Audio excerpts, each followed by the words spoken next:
Today, fuel cell technology is moving from laboratory test to test drive. Some lucky people in California, New York, and Washington are part of the largest market test ever for hydrogen-powered vehicles. Chevrolet is loaning more than 100 Equinox fuel cell electric vehicles as part of a campaign called Project Driveway. The Lee family is among them. Everyone who I speak to about the car and show the car to, they love the way it drives, they love the way it sounds, they love the idea of removing ourselves from the oil market. Hydrogen fuel cells are electric energy sources that one day can power everything from cell phones to large buildings.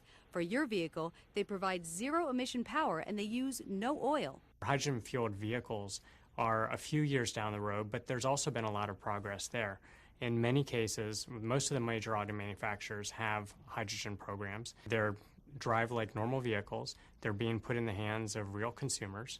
One of the roadblocks to fuel cell technology is that there are only a few refueling stations compared to hundreds of thousands of gas stations. But General Motors hopes Project Driveway raises awareness of the technology and generates excitement. The idea behind Project Driveway is to do a couple things. First off, learn about the vehicles in a real environment, get feedback from consumers, media, on how the cars operate, how they run, the fueling, but also the idea is to generate awareness and exposure about the fuel cell vehicle and socialize the idea. Each family gets their fuel cell vehicle for 3 months, knowing they are pioneers in a new way to drive. I'm Emily Wright. Hydrogen-fueled vehicles are a few years down the road, but there's also been a lot of progress there. In many cases, most of the major auto manufacturers have hydrogen programs. They're drive like normal vehicles. They're being put in the hands of real consumers. We're using the quiet shield material in the headliner right now, but it could be used in other places, absorption underneath the shelf panels, in the trunk compartment, potentially indoors. It's a very important absorptive material in the car. The headliner helps us with both wind noise and with road noise. Space is what you need in a wagon.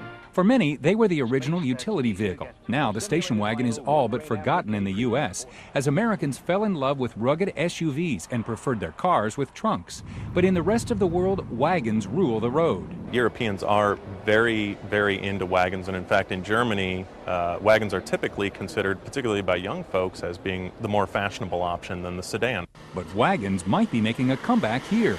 Toyota, Ford, and GM have all rolled out new models here in the States. It's fair to think of the wagon as somewhere halfway in between a sedan and an SUV. Obviously, you get the cargo loading capacity and ease of loading that you would with an SUV, and you get the driving dynamics and fuel economy, increasingly important, obviously, of a sedan. So will Americans ever again see the virtue of a wagon? We think wagons are well positioned to make a comeback in the U.S. because of the great combination of functionality and utility they offer, with in many cases better fuel economy than a crossover. That's right, a Cadillac wagon, a CTS sport wagon, something Cadillac has never offered here in the U.S., is about to hit showrooms.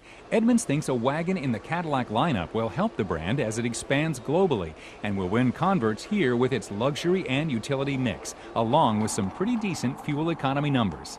This is Mike Morris.